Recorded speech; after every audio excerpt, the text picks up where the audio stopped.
ये same heading होगा पहले चैप्टर में, मगर यहाँ वैद्युत विभव के जगह पे वैद्युत क्षेत्र की तीव्रता होगी।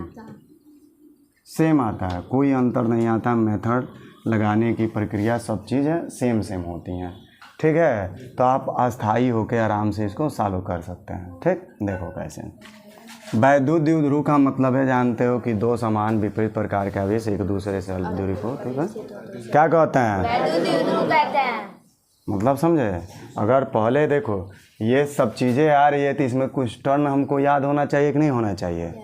जैसे वैद्युत द्विध्रुव क्या है, वैद्युत विभव क्या है, क्योंकि वैद्युत द्विध्रुव होगा तो इसमें आघूर्ण मिलेंगे, और उसी कारण तो निकालना है। अगवा क्वेश्चनवा में दे देता है वैद्युत द्विध्रुव आघूर्ण किसे कहते हैं, या वैद्युत द्विध्रुव किसे कहते हैं, और तब कहता है समान स्थिति में वैद्युत द्विध्रुव कारण वैद्युत विभव की गणना कीजिए, व्युत्पन्न कीजिए। तो सबसे पहले ये जानकारी होना चाहिए ना वैद्युत द्विध्रुव क्या है। तो हम क्या कहते हैं, कहते हैं यही है कि जब दो को कौन चाहिए, समान, खाए नहीं हो, जब दो को क्या हो, समान, और विपरीत प्रकार के एक दूसरे से कहाँ पे, तो इसी का नाम हम क्या रखते हैं, वैद्युत द्विध्रुव। और हमको फिर इसमें इसके कारण विभव निकालना है समान में। तो विभव की भी परिभाषा याद होना चाहिए।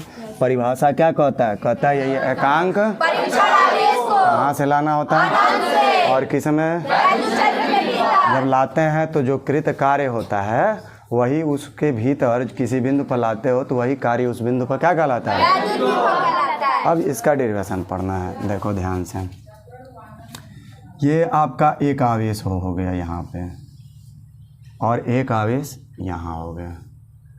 एक पे हम क्या रखते हैं, माइनस, और एक पे वैद्युत द्विध्रुव में याद रखिएगा इधर माइनस होता है तो इधर हम क्या देते हैं, प्लस देते हैं। अच्छा, बीच की टोटल दूरी कितनी होती है, तो यहाँ से यहाँ तक की दूरी क्या होगी, और यहाँ से यहाँ तक की दूरी होगी। सामान्य स्थिति में, सामान्य माने है पर नहीं निकालना, इस पर नहीं निकालना, कोई निकालिए। हो गया, सेंटर हो गया वो। तो इधर अच्छी स्थिति में भी वही काम करते थे, आर दूरी इधर जाते थे, निरक्षी में भी जाते थे। ऐसे सामान्य स्थिति में इससे आर दूरी ले लीजिए। कितना दूरी ले लें, आर दूरी ले लिए। इसको मिला दीजिए, डॉटेड मिलाइए या चटकारे मिला दीजिए, मिल गई। तो इससे भी तो मिलेगी, मिल गई। कितना एंगल पे, थीटा एंगल पे। ठीक है, अब सेट करो। इसको अगर ले चलते हैं, अगर इसको हम बीच में लाएं ऐसे, तो ये जो दूरी है अगर इससे हम कंपेयर करें तो लगभग में यहाँ तक आएगी। आइए देखो, अब ये दोनों ढाक के देखो, ऐसे कवर करके देखो बराबर हो रही है। तो इतनी दूरी क्या हो जाएगी, इतनी, ये यल है, हाइया एक्स्ट्रा होगा इतना, ये यल है, तो ये वाला कंपोनेंट क्या होगा, यल कॉस थीटा होगा। बन गई। अब देखो दूरी निकालो, टोटल ओ से लेकर हाइजा कौन सा बिंदु लगाते हैं हम, पी बिंदु, और यहीं हमको क्या ज्ञात करना था, बी। ठीक, अब देखो यहाँ से यहाँ तक की दूरी हमारा टोटल मालूम है आर है, हमको चाहिए इतना, तो टोटल हमारा आर है, और उसमें से घटा लीजिए कौन सी, यल कॉस थीटा। एगो कंपोनेंट निकल गया। सेम वही काम इसको करिए। ये वाली जो दूरी है हाई थोड़ी बड़ी है, तो कितनी बड़ी है, तो इसको सीधा ही मिला के देखो, जितना इधर है हाई कम पड़ रहा है, जैसे हाई वाला जो है कम पड़ रहा था इतना, ठीक है, ऐसे हाई वाला दूरी में अगर इतना और जोड़ दें तो ये देखो दोनों बराबर आ जाएगा, आएगा। तो यहाँ भी थीटा है तो ये क्या हो जाएगा, थीटा। तो यहाँ यल है तो यह वाला क्या होगा, यल कॉस थीटा। तो हाई दूरी अब जो इतना दूरी होगा वही तो दूरी ये भी होगा, तो क्या लिखेंगे, यल आर प्लस लिखेंगे, R plus L cos theta. निकल गए, थोड़ा छोटा लिख रहे हैं, साफ सुथरा आएगा, R plus L cos theta. दूरी निकल गई, फिगर बन गई। खाली हमको डेरिवेशन करना है ना, एक बार और समझिए। एक आवेश, एक आवेश, अस्थाई समझ लो, माइनस क्यू,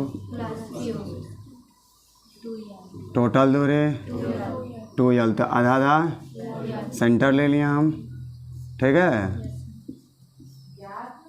कोई दिक्कत? इसके सेंटर से इधर आर दूरी जाओगे तो अच्छी, इधर जाओगे तो इधर अच्छी, और सामान्य मतलब कहीं चल जाओ बाहर।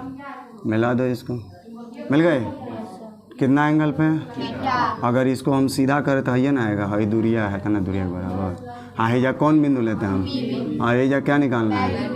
तो हई ऐसे हो गया। अब देखो हई यल है तो हई वाला कंपोनेंट क्या होगा? L cos theta. cos theta. तो हई दूरी निकालोगे तो टोटल हेजा से हेजा ले मालूम है आर है, टोटल दूरी आर है, में से हई घटा लो, कौन सी? यल cos थीटा। इसको भी मिला तो इसको और सीधा करो, देखो तब जाके आके मिल रहा है। तो हेजा थीटा तो हेजा कौन सी? थीटा। तो यो क्या होगा? L cos theta. तो ये हो जाएगा R plus L cos theta. Figure बन के तैयार। समझ में आई? Yes sir. कोई दिक्कत? No sir. अब चलो डेरिवेशन जैसे करते हैं वैसे करना है। क्या लिखेंगे? पहले प्लस क्यू आवेश के कारण। किसके कारण? प्लस क्यू आवेश के कारण। आवेश के कारण। आ कौन चीज? वैद्युत विभव। पी बिंदु पर ना कारण, आ पी बिंदु पर वैद्युत क्या निकाल लीजिए? विभव। तो भी बराबर आपका सूत्र होता है 1/4 पाई एप्सिलॉन 0 क्यू बटे आर होता है। तो आर के जगह पर क्या है? R minus L cos R minus L cos theta है। आप प्लस आवेश है तो ले लो प्लस, बीच में मत लिखना, खाली आवेश हुआ प्लस है, नहीं तो छोड़ दो। आप पहला आवेश है ना तो पहला V1 लिखेंगे। यह समीकरण नंबर एक होगा, लिखेंगे इसी। प्रभार अब किसके कारण देखेंगे? माइनस क्यू आवेश माइनस क्यू आवेश के कारण। के कारण। कारण। आ किस पर? पी बिंदु पर। आ क्या निकाल लीजिए? वैद्युत विभव। विभव। तो जब वैद्युत विभव निकालोगे तो क्या आ जाएगा? हाँ V2 लिखेंगे 1/4 पाई, एप्सिलॉन 0। और Q के जगह पे हमें माइनस क्यू लिखेंगे। विभव वाले में प्लस और माइनस माइनस रखता है, माइनस चार्ज रहेंगे माइनस है लेंगे। और R के जगह पर कितनी दूरी है? R plus L cos theta. R plus L cos। Theta. Equation number second. अब देखो, अतः क्या लिखेंगे? P बिंदु पर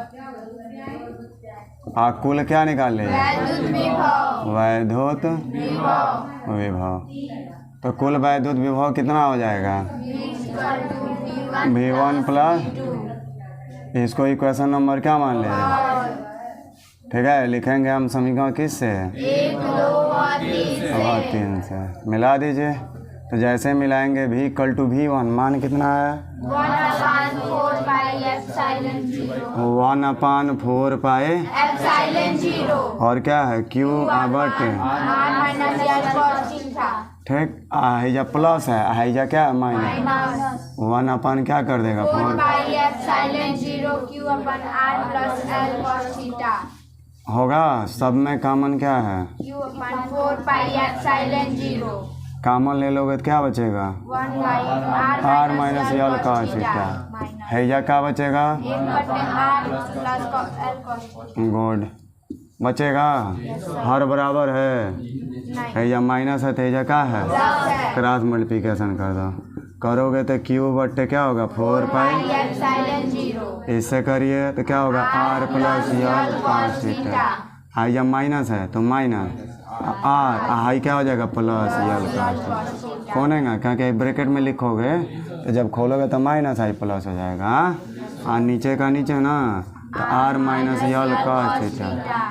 एक ब्रैकेट में, एक ब्रैकेट में R plus L cos theta. होगा। कट गया। एक ब्रैकेट में ए माइनस भी, एक ब्रैकेट में ए प्लस भी। तो इसको भी तोड़िए, हाई दोनों जुड़ जाएगा तो Q बटे 4 पाई, एप्सिलॉन 0 और हाई क्या हो जाएगा? 2l cos theta. हाई क्या हो जाएगा? R square minus L L square cos square, theta. अरे ए स्क्वायर तो R R R square L square L cos theta का होल स्क्वायर तो यल स्क्वायर cos स्क्वायर होगा। एक सेट करो, सेट करेंगे तो V इक्वल टू क्या लिखेंगे? 1/4 pi epsilon 0 Q into 2l एक साथ, और कॉस थीटा, और नीचे क्या आपका R square minus minus L square cos square theta. Equation number समझ में आई यहाँ तक। Yes sir. अब Q इंटू 2L को आप वैद्युत द्विध्रुव आघूर्ण कहते हो, डायरेक्ट लिख दो। और नहीं तो हम जानते हैं वैद्युत कौन चीज द्विध्रुव और कौन चीज आघूर्ण। वैद्युत द्विध्रुव आघूर्ण हम क्या जानते हैं, Q into 2L। Good. Equation number मिला दीजिए तो लिखेंगे हम समीकरण किस से, 4 और 5 से। 5 से, 4 और 21 से 5 से। रखिए इसमें भी इक्वल टू क्या हो जाएगा 1/4 पाई साइलेंट 0 और Q इंटू 2L के जगह पे P, कॉस थीटा क्योंकि है की जगह P हो गया, कास्ट थीटा रहेगा। नीचे क्या है आपका R square minus L square cos square theta होगा। यह होता है समान स्थिति में वैद्युत द्विध्रुव के कारण वैद्युत क्षेत्र वैद्युत। अब देखिए यदि R जो हो ये बड़ा हो किसकी अपेक्षा, यल की अपेक्षा हो, तो क्योंकि परिभाषा ही आता है कि जब दो समान विपरीत प्रकार के आवेश एक दूसरे से अल्पदूर है, लंबाइयाँ बड़ी कम है, क्या है बहुत कम है, तो उस कंडीशन में हो तो L square cos square theta को क्या कर सकते हैं हम, छोड़ सकते हैं। काहे छोड़ सकते हैं, क्योंकि उसका जैसे 0.1 है और इसका स्क्वायर करोगे तो एक बार और आएगा तो ये 0.01 हो जाएगा, ठीक है। तो इसका गुणा कराओगे दशमलव का और छोटा, मतलब है 10वां भाग है और 10वां भाग अब गुणा कराओगे तो 100वां भाग हो जाएगा, मतलब ये है इसका, ठीक है, और छोटा हो जाता है। तो ऐसे ही उसका स्क्वायर करोगे और छोटा हो जाएगा, तो इसको हटा दो तो बच जाएगा क्या, लिखेंगे तो भी इक्वल टू क्या बचेगा 1/4 पाई और P कास थीटा बटे कौन चीज, यही ना आया उसमें भी, पहले भी पढ़ा है वही, मेथड बदलने वही आया। अब देखिए केस, देखिए केस नंबर फर्स्ट कॉस, ठीक है, पहला शर्त देखिए, यदि अच्छी स्थिति में देख लो, पहले किस में देख लो, अच्छी स्थिति में, तो अच्छी स्थिति में जब देखोगे तो थीटा का मान कितना होगा, तो उस कंडीशन में क्या हो जाएगा, तो भी इक्वल टू 1/4 पाई और P आकाश कितना लिखेंगे 0 और बटे R, मैंने भी इक्वल टू मिलेगा 1/4 पाई और P और बटे R स्क्वायर, है ना मिलेगा। अच्छी स्थिति में यही ना होता है, वैद्युत द्विध्रुव कारण वैद्युत विभव का सूत्र यही ना होता है, पढ़ाए होंगे डेरिवेशन में, है बड़े दिनों बाद मिले हैं। अब देखो केस नंबर 2 पढ़ लीजिए, किस स्थिति में देखेंगे, निरक्षीय स्थिति में। तो निरक्षीय स्थिति में जब देखेंगे तो थीटा का मान कितना हो जाएगा 90, है ना, अच्छी है निरक्षी है तो 90 हो जाएगा ना। तो उस कंडीशन में भी इक्वल टू क्या मिलेगा 1/4 पाई एप्सिलॉन 0 P कास कितना है 90 का मान 0 होता है, ये 0 प्रूफ भी किया हो गया, हाँ समझ में आई। एक बार देख लो अच्छे से, जहाँ समझ में नहीं है बोलोगे 4 दफे समझाएंगे। हमें लग रहा पहला वाला से आसानी है ना, पहला वाला से एकदम आसान है, तो नोट कर लो।